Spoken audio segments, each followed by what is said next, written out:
Good afternoon, everyone. You're welcome to the 12 p.m. Bilingual Newscast on Equinox Television. Je l'aime bien, good afternoon. Bon après-midi à vous, Innocène Azé. Mesdames et messieurs, bon après-midi à toutes et à tous. C'est un plaisir de vous savoir nombreux devant votre téléviseur pour vous informer sur Equinox Télévision.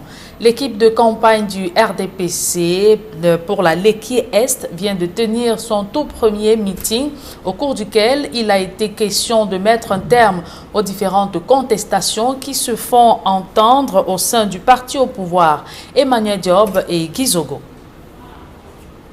Et je vous le disais, l'équipe de campagne du RDPC pour la Leki Est vient de tenir son tout premier meeting au cours duquel il a été question de mettre un terme aux différentes contestations qui se font entendre au sein du parti au pouvoir. Plus de détails dans ce reportage d'Emmanuel Diop et Gizogo.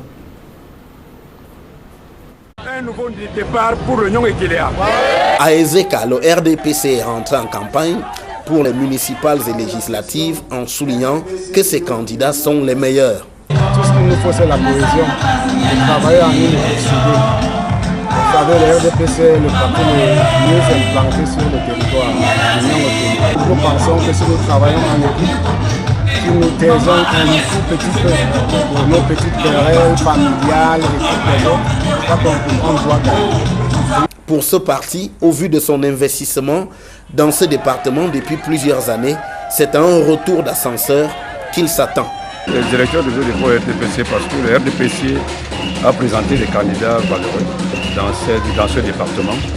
C'est les meilleurs candidats et c'est des candidats qui ont posé des actes dans ce département. C'est des candidats qui se sont rapprochés des militants et des populations, surtout des populations. Pour bien montrer qu'ils entendent s'investir à fond pour cette campagne, les candidats sont allés à la rencontre des populations sur le terrain. Mais au sein du RDPC, on est conscient de ce qu'il faut taire les querelles pour espérer la victoire. Et nous avons mené plusieurs actions dans ce département. Je crois qu'il est temps de tendre la main aux populations, de nous faire confiance. Il est temps vraiment de tendre la main aux populations, de nous faire confiance. Parce que nous avons travaillé pendant des années. Aujourd'hui, je crois que les populations de l'Union Ekeléa sont conscients qu'il faut renvoyer l'ascenseur au RDPC. Un appel à peine voilé à resserrer les rangs au sein du RDPC dans le département d'Union Ekeléa. Le Parti uni pour la rénovation sociale est également en campagne dans le département d'Union Ekeléa. Ces candidats ont effectué une descente au marché des Écarts pour expliquer aux électeurs leur ambition d'investir dans les infrastructures et sortir le département d'Union Ekeléa de l'enclavement. Je vous propose à cet effet de suivre la réaction d'Albertine Ngopondi Matomba, tête de liste du PURS.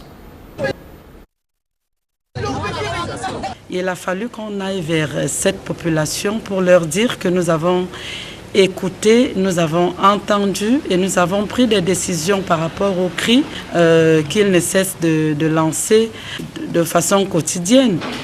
Aujourd'hui, si vous voyez même l'état des marchés, les gens vendent les produits à même le sol, les marchés ne sont pas construits. Et quelle est la valeur ajoutée qu'on peut apporter à un Bayam Selam? Dans l'Union Ekeléa, chaque personne essaye de tirer son quotidien en vendant ce qui sort de son champ. Il faut travailler de façon à ce qu'il y ait des routes. Quand vous regardez le département d'Union Ekeléa qui a été la mère de l'indépendance, on peut dire, mais nous sommes pratiquement les derniers aujourd'hui sur le plan national. Nous, jeunesse du PURS, et particulièrement moi qui porte la tête de liste, nous allons œuvrer au maximum pour qu'il y ait des routes dans l'Union Ekeléa. Je ne sais pas où ça coince, ou ceux qui ont toujours été là n'ont pas la volonté politique de le réaliser, mais il est temps que cela cesse. Il est temps que les choses changent et nous sommes réellement là pour ça.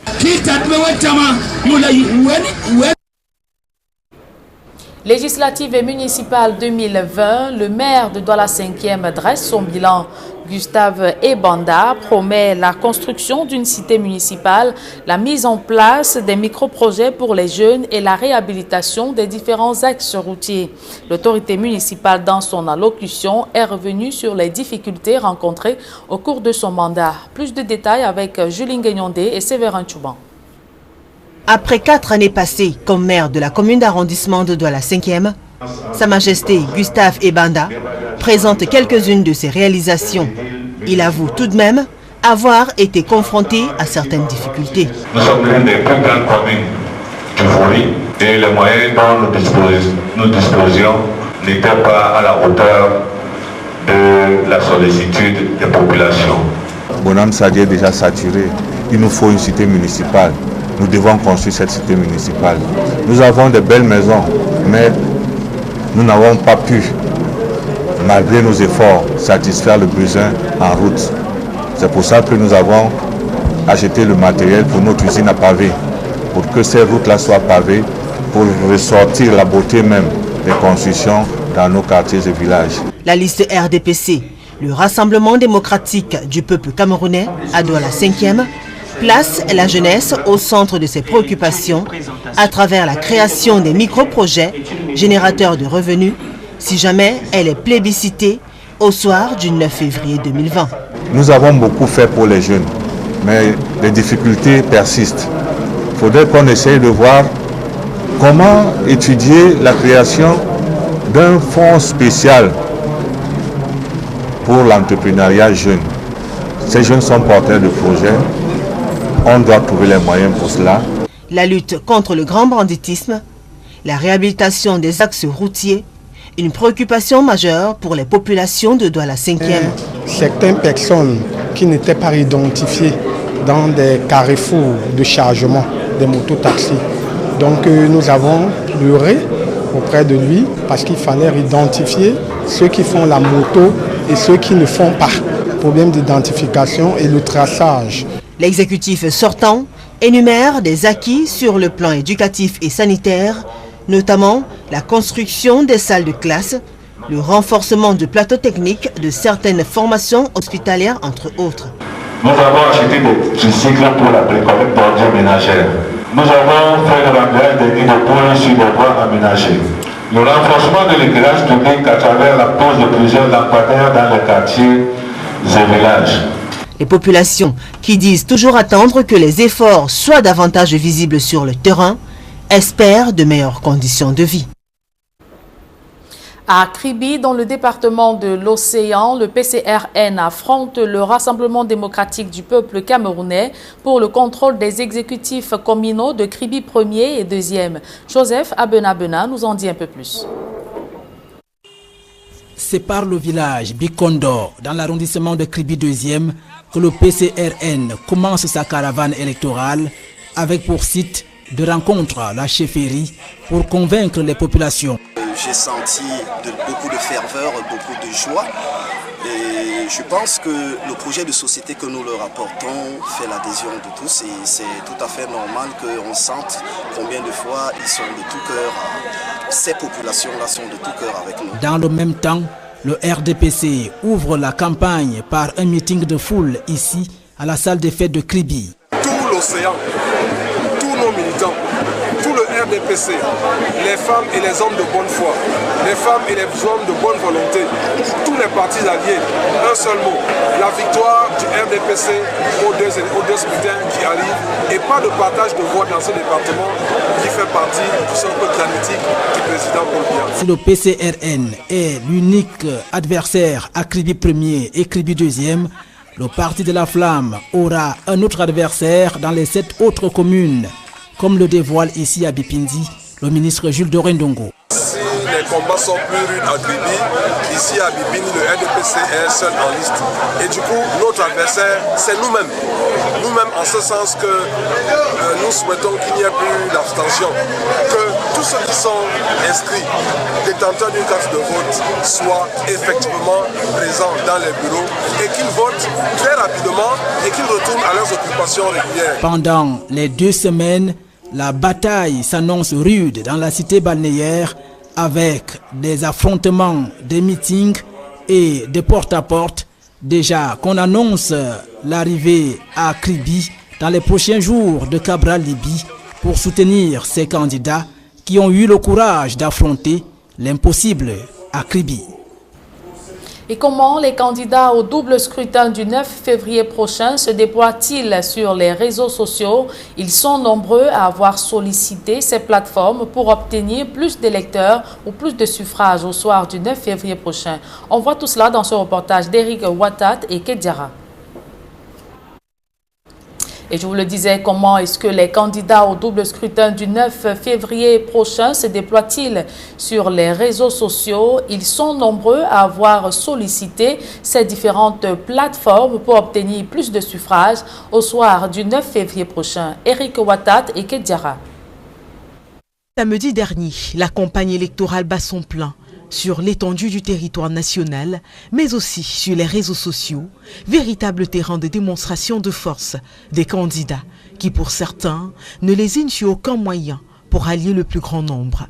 C'est le cas notamment de Jean-Michel Nintieux du Social Democratic Front qui, sur son compte Facebook, multiplie les publications sur les actions du parti. On apprend notamment, dans l'une d'elles, la démission de près de 200 militants du Rassemblement démocratique du peuple camerounais qui ont décidé de rejoindre le parti de la balance. Pendant ce temps, au Rassemblement démocratique du peuple camerounais, c'est une communication modérée de Denis Fampo qui a observé sur sa page officielle son allocution lors du lancement de la campagne électorale, la publication d'informations sur ses lieux de meeting et la divulgation de ses autres canaux de com. Des publications pas très plébiscitées par ses followers, évaluées à près de 700. La candidate Noran Moluassana du Parti camerounais pour la réconciliation nationale est certainement la candidate qui communique le plus sur les réseaux sociaux. Une communication à outrance sur son projet de campagne, sa rencontre avec ses électeurs et la programmation des rencontres futures. Des éléments de com aimés, commentés et partagés massivement. Au PADEC, à l'UDC ou au PURS, les murs sont presque nus pour ce qui est de la campagne. Le ministre Jean de Dieu Momo, sur son compte Fosa Ketsangpo, n'a fait qu'évoquer les couleurs des bulletins de vote du parti et changer sa photo de profil à celle-ci. Cyril Sambaka, lui, a fait une publication le 25 janvier dernier afin d'inciter les âmes de bonne volonté à le soutenir financièrement pour le bon déroulement de sa campagne électorale. Quant à Serge Espoir Matomba, il s'est contenté de publier un visuel pour tout simplement rappeler à ses électeurs qu'il reste la priorité du PURS. En économie, le Cameroun fait face aux difficultés socio-économiques qui ne garantissent pas son émergence à l'horizon 2035. Malgré l'appui du programme des Nations Unies pour le développement, le Cameroun a du mal à relever sa situation économique. La coopération entre les deux parties fait l'objet d'une évaluation de l'année 2019 à Douala. Plus de détails avec Sylvestre Hippolyte Zangao. Dans un contexte socio-économique marqué par une croissance en dessous des prévisions de la vision 2035 et du document de stratégie pour la croissance et l'emploi, la prédominance du secteur informel et le fort taux de sous-emploi auquel s'ajoute une situation sécuritaire préoccupante dans certaines régions du pays, le Cameroun s'appuie sur le programme des Nations Unies pour le développement pour changer la donne. Cette coopération a été soumise à une évaluation de l'année 2019 pour mieux appréhender l'année 2020 en cours. La revue annuelle, c'est un exercice visuel de coopération entre le PNUD et le gouvernement. L'objectif de cet exercice, c'est de mesurer les progrès réalisés au cours de l'année 2019, d'identifier les contraintes, les difficultés rencontrées et de voir comment lever ces difficultés-là pour atteindre les cibles qu'on s'est fixées en début du cycle de coopération en 2018. Si des améliorations de cette coopération sont envisagées, le PNUD se félicite de ce qui est déjà fait. Le PNUD a investi 22 millions de dollars en appui aux efforts du développement du gouvernement et nous avons contribué à créer près de 1500 emplois de jeunes et de femmes pour renforcer leur inclusion sociale et leur autonomisation financière. Nous avons aussi contribué à la formulation de la stratégie nationale de développement post-DSE Bien sûr, de nombreuses études, recherches et analyses sur les ODD, les problématiques d'inclusion avec le lancement du rapport national sur le développement humain le 16 janvier dernier. Et nous continuons à travailler aussi sur les questions liées à la décentralisation, à l'environnement, au changement climatique. Le programme des Nations Unies pour le développement et le Cameroun se donne 3 jours pour cette revue annuelle du document Programme Pays 2018-2020. The second part of the news is with you, Innocent Aze. Good day once again. Thank you, Julien. Good day once more, and to our viewers, good day. Thanks for joining me in the second segment of the newscast. 86 years old Cameroon Senate President Marcel Nyatende-Fenji, after spending several months out of the country, notably in Europe, returns in Yaoundé, the nation's political capital. He was in Europe for treatment. And now we talk the legislative and municipal elections coming up on the 9th of February 2020. And the inhabitants of Kupe Maningoba division in the southwest region of the country have been told to call upon to turn out massively come February the 9th and take active part in the twin local elections. The call was made by Professor Elvis Ngolengole, who is leader of the campaign team of the Cameroon People's Democratic Movement. Details with Simanju Kangebro. The journey to Bangem, headquarters of Kupe Maningoba division, by members of the Cameroon's People's Democratic Movement Party to launch the campaign for the twin election was tight with a strong security. Around the hall where the launching took place in Bangem, it was a similar scenario with military men littered around the zone. The launching that took place in the presence of top Kupe Maningoba elite was an occasion for the leaders to reassure the party militants and inhabitants. Everybody who is in this hall and those who are not even here, that when we leave here, we start the campaign immediately. The closest person besides, you talk to your wife, you talk to your husband, you talk to your family members, you talk to your villagers and the rest. People should come out and vote. Nothing will happen. The propaganda is still going on in the social media. The heads of the campaign's commission for Kupe Maningoba outlined the major characteristics of their campaign in the days ahead. Our campaign has to be characterized by humility, love, passion, human integrity and decency, focus on results, and effective communication. Because Kupe Maningoba division has been one of the divisions affected by the socio-political crisis and security crisis, and we understand.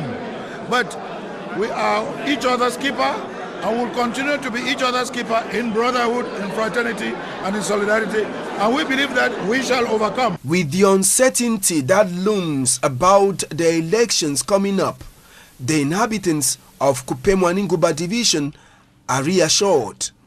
Electors can come to the polling stations or polling centers without any problems because there's enough security that has been put in place, and we are sure the population has briefed the insecurity issues. Also considering that this election is paving the way to effective decentralization, which we are very grateful that the head of state granted, so they are very eager to vote, no matter the insecurity. The municipal and legislative elections come up on February 9, 2020. ACPDM supporter on Dwadi reports on Equinox Television says that separatist fighters need to drop their arms for effective holding of the legislative and municipal elections across Anglophone Cameroon. Meantime, an opposition panelist on Dwadi reports on Equinox Television thinks that the separatist fighters have a reason in order to perturb holding of the twin elections because they were never included in the resolutions of the major national dialogue. Details in this report. Gun battles, killings and kidnappings keep intensifying in the northwest and southwest regions, despite deployment of special forces by the government of Cameroon to restore peace. A panelist on droit de réponse on Equinox Television thinks, si les forces séparatistes rejettent, if separatist fighters reject the resolutions of the major national dialogue, it is because they have not been associated in the decisions. Reason why they have decided to use fire to fight fire. C'est une intervention. He adds, the recent intervention of the moderator of the Presbyterian Church in Cameroon is clear reflection of the reality on the ground and not what the head of state said in his end-of-year speech. C'est un témoin qui parle d'une réalité qu'il vit sur le terrain. The alarming abduction and arson attacks on political figures, according to another panelist, are clear indications that the announced measures taken by the ruling regime to end the crisis are inconsistent. Parce qu'en réalité, on ne pose pas le vrai débat. Le vrai débat est éminemment politique et porte sur la refonte de l'État. To the CPDM panelists, separatist fighters have to allow holding of the June elections, while the resolutions of the major national dialogue are progressively being put in place. Qu'ils permettent que les élections se tiennent. Après les élections, qu'on implémente ce statut spécial. Amba Boys, she says, must stop killings and avoid being killed because this does not lead the country anywhere. Pour l'heure, ça ne nous avance pas à grand chose. Vraiment pas à grand chose. To the Social Democratic Front panelists, the new decentralization codes and the special status given the two English-speaking regions are just vague. Le statut spécial dont on parle, they are like dust poured in the eyes. This will not solve problems of anglophones. Ça ne va pas régler le problème des anglophones. The House of Chiefs the code brings is not the House of Chiefs that existed between 1961 and 1972. Cameroun occidental, c'était une chambre parlementaire. The Anglophone crisis that gets into the fourth year, according to commentators, will keep on once the Bias regime keeps believing in repression and cosmetic solutions. Others say the reverse is true. And the populations of Edea 1 and 2 municipalities have been promised absolute development when voted. This was revealed by candidates of the Cameroon Party for National Reconciliation headed by Cabral Lebi. More inform me, Armstrong Sanda.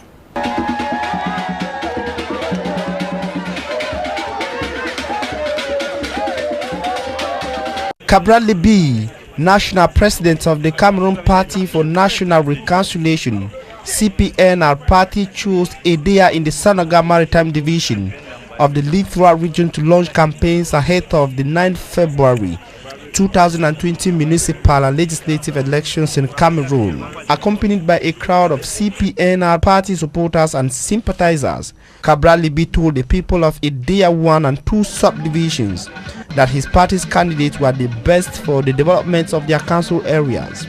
C'est le lieu pour moi de les remercier et de dire. This is an opportunity for me to thank these people and to tell them that they made the right choice and should not be afraid. The wind of change is blowing and the party has the best offer so far. L'offre politique du PCRN est certainement la meilleure. The party is categorical that true change is their offer for the people of the Sanaga Maritime Division. We believe the time for change is now. That is why we encourage them to be confident and vote the right team as they did during the presidential election. The municipal and legislative elections are coming. Let them vote with confidence. Our manifesto is development oriented. We have positive signals that the people are resolute for change. We just want to remind them that today's change is through the ballot and not violence. Through the streets and neighborhoods of Edea 1 and 2 subdivision, the CPNR party message was the same. Vote them in for a meaningful development. Away from the legislative and municipal elections, we talk something else, and the rebirth of Boko Haram hostilities in the far north region of the country has instilled fear in the hearts of the population, who are now sending a distress call to the government authorities. The population say they have been abandoned in the hands of the terrorist sect Boko Haram. They are hoping that government intensifies security or heightens security for their safety. Immaculate Fogwe reports. The Boko Haram insurgency in the far north region of Cameroon has led to the death of thousands of civilians, with many others displaced. Many of the victims are living in deplorable conditions due to the destruction suffered in the course of the attack. They say they are suffering due to government's failure in providing them with financial aid. I was a victim of the attack which occurred at the Mara Central Market on the 22nd of July 2015. I was wounded in the course of that attack and later transferred to the hospital alongside many others who were equally injured. While in the hospital, the Minister of Defense gave us the sum of 100,000 CFA francs each and later promised to come back and take care of everything.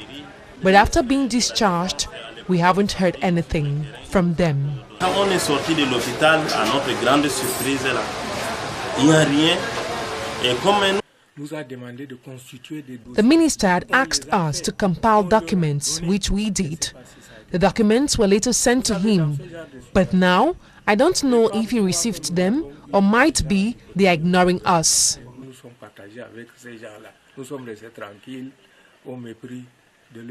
Some of those who were abducted by the Boko Haram terrorist group and later released are equally living in deplorable conditions, plagued by poverty.